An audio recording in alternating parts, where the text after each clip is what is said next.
Hey everybody, welcome to the channel. Today we're going to be talking about the Spyderco Smock.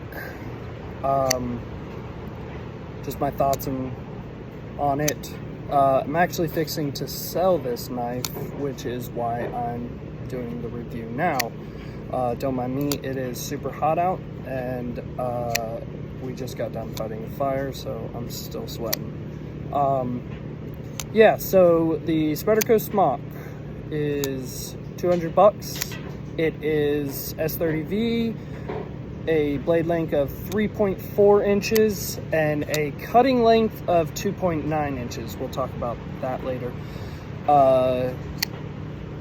It is 3.7 ounces. This seems to be a really popular knife now. Everybody makes custom scales for it. I know it's based off of a custom knife, and it's a good knife, and a lot of people like it.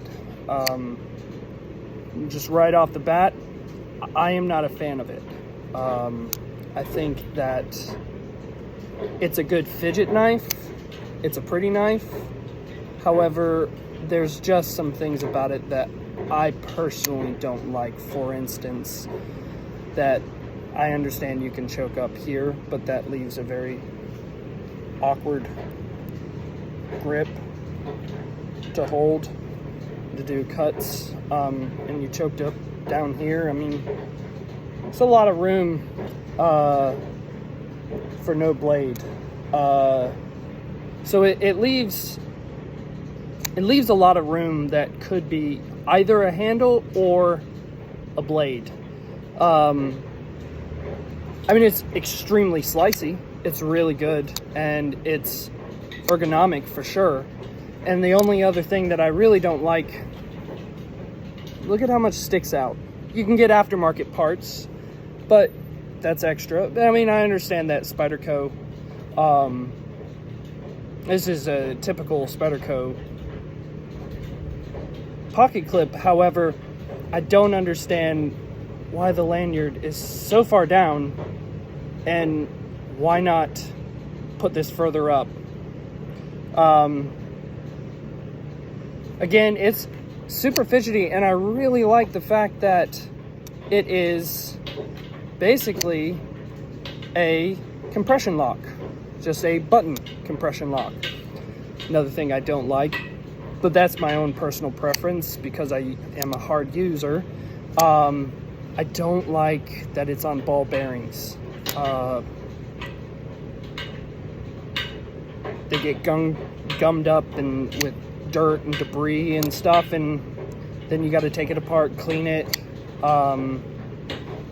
But yeah, overall, I think that if you customize this is a great knife. I truly do believe that.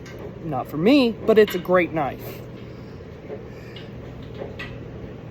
I don't like how heavy it is for how little blade length you have. It fits great in the pocket. If you get an aftermarket pocket clip, a deep carry, you're golden. You're good. It's going to ride deep in your pocket, and it's great. And it's thin.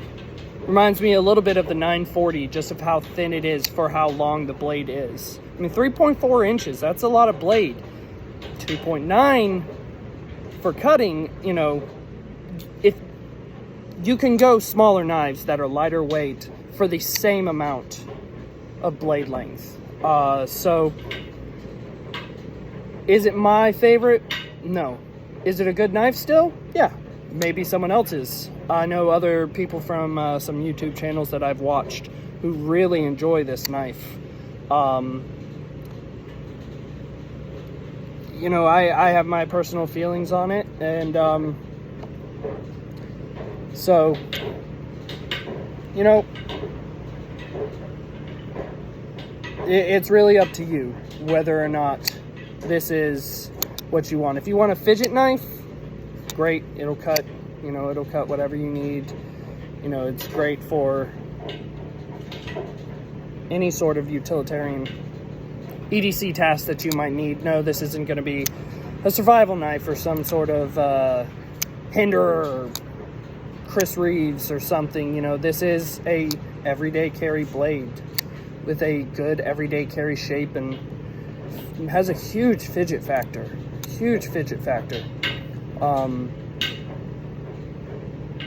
And I mean, you can Spidey flick it. You can thumb flick. You can do the compression lock flick. You can, heck, you can. So, I mean, there's a lot of different ways to deploy it. It's all on your personal preference. So, those are my thoughts. This is my take on Spyderco Smock.